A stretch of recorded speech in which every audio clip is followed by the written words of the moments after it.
Whether it's on the side of gameplay or the side of the story, rules are made to be broken, and that's exactly what these developers did. So let's take a look at them. As I'm Jules, this is WhatCulture.com, and these are 7 video games that broke their own rules. Oh, and before we start, I'm not saying that these games are bad, most of them are actually pretty great, but they did bend certain rules, often with frustrating consequences. Number 7. Portals can't move until they can. Portal 2. Now, the vast majority of puzzles in the Portal series are wound to perfection, making it abundantly clear what the player can and can't do in each given situation. For instance, throughout both of the core games, it's firmly established that your portals will disappear if you place them on a moving surface. Now, this rule was obeyed all the way through 2007's Portal and for most of 2011's Portal 2, before it was ultimately broken in one infamous puzzle. In the sequel's 5th chapter, there's a neurotoxin room that requires players to destroy a generator by using a laser to cut through some tubes. This is accomplished by firing a portal onto a moving white platform, causing the laser to slice through each tube like a hot knife through butter. As pointed out by fans of the series, this is the only time in both games where portals are capable of moving. And though some people go to ridiculous lengths to defend this rule, saying, well, the Earth is moving, so technically portals are always on a moving surface, it quite obviously goes against the established limitations of portal movement for no good reason. Number 6. Lara absolutely hates killing until she doesn't. Tomb Raider. Early on in Crystal Dynamics' 2013 reboot of the Tomb Raider series, this young and inexperienced Lara Croft is captured, bound, and beaten by a Russian man. Shortly after, the same man tries to sexually assault her, forcing her to kill him in retaliation. Now, despite the fact that this guy clearly got what was coming to him, the act of taking someone's life is an utterly traumatic experience for Lara, who falls to her knees, weeping, covered in his blood. This game is telling us right here that this version of Lara isn't some happy-go-lucky Nathan Drake-esque mass murderer. She isn't okay with killing, and she only does it out of necessity. And at the end of the day, she's just an archaeology student who's never had a proper fight. But almost immediately after this scene, though, this rule is broken. Lara suddenly becomes an unstoppable killing machine, shooting guys with arrows, stabbing them with pointy weapons, and even beating them with her bare fists. She doesn't show a lick of remorse, and she acts like she's been doing this for years. Now, sure, it wouldn't have been a very fun game without some combat, and Lara clearly has to fight in order to survive, but the whole rule of her being emotionally affected by killing is completely dropped after that initial scene. It is jarring, to say the least.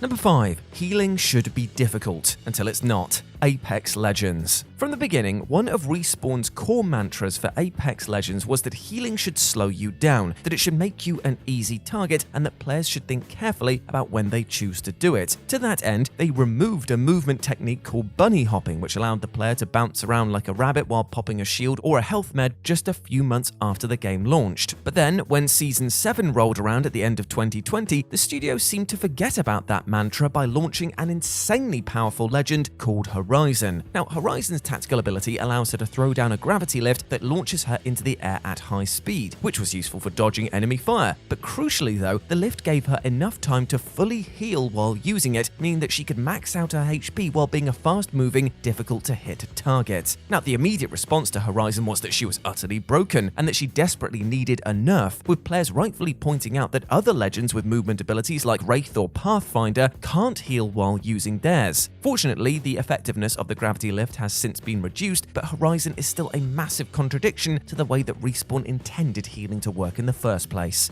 Number 4. Shine sprites are tricky to get. Super Mario Sunshine. Now, this is less of a single rule and more the entire concept of the game being fundamentally broken. And no, we're not talking about its awful camera controls. We're talking about Super Mario Sunshine, which sees our hero trying to save Isle Delfino from a plague of pollution. Now, to do this, Mario has to collect over 100 shine sprites, which are the island's source of power, which are also scattered around the world. The game sets up that Mario is going to have to work real hard to get those shine sprites back, engaging in some difficult platforming sections, puzzles, and contending with Bowser and Bowser Jr. along the way. So if we consider this story setup as our rule, the break then occurs when you discover that most of the shine sprites are actually held by ordinary townspeople who could easily give them to you, but for some bizarre reason decide not to. One particular NPC will even give you 24 sprites, but only in exchange for 240 blue coins. Mate, come on, don't you want to fix your town? Just give Mario the goddamn sprites! this. Now, this has been a running joke among fans for years and was highlighted once again when the Mario 3D All-Stars collection launched in 2020. A plot thread could have easily been added about the NPCs being possessed by an evil force or something, but instead, they're all just being dicks for no reason.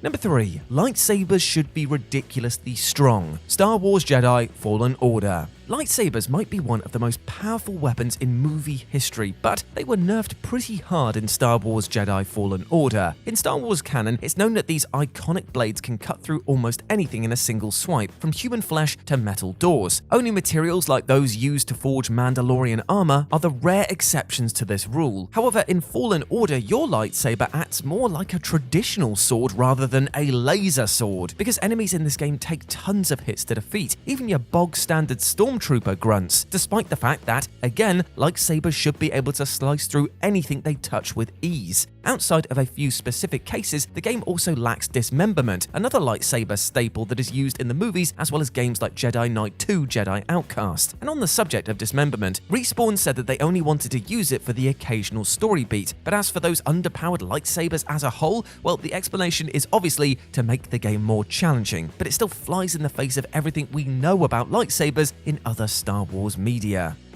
Number 2. Cosmetic-only microtransactions. Marvel's Avengers. It says a lot about the current state of the gaming industry that studios now wear the phrase cosmetic-only microtransactions like it's some sort of nonsensical badge of honor. Guys, skins have been a standard, free unlockable in games since forever, but gee, thanks for letting us pay for them now. Anyway, before the launch of Marvel's Avengers, Square Enix also pulled that same stunt, saying that they were committed to cosmetic-only microtransactions, almost as if they expected a round of applause for including purchasables in a full-price game. But then, the game came out, was met with mixed to negative reception, and didn't do as well as expected, prompting the publisher to pivot on that cosmetic-only rule. In a recent update, paid XP boosts were added into the game, a move that was met with huge backlash. Not only was it a little scummy that Square Enix had broken its promise, but these boosts were added after XP games had been slowed, which made it seem like the game was trying to force players to spend real money in order to get them. Though these paid XP boosts were later removed, the damage had already been done by that point, and it was a very, very bad look for Square Enix.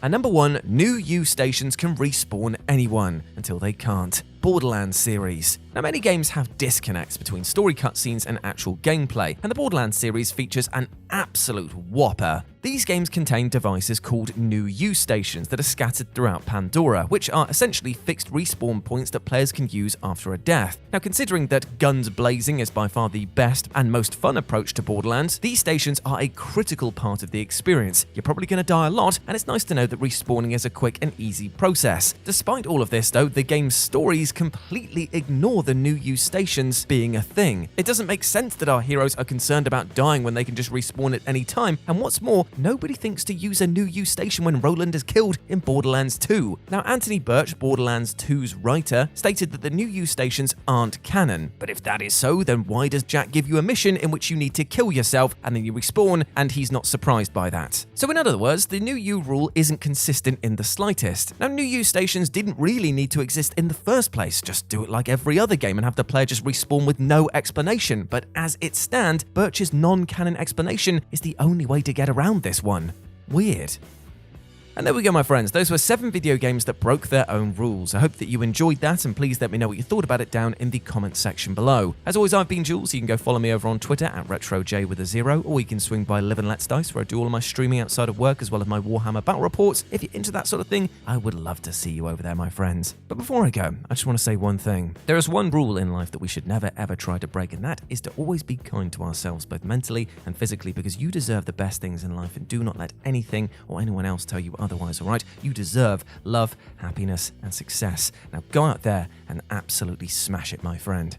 As always, I've been Jules. You have been awesome. Never forget that, and I'll speak to you soon. Bye.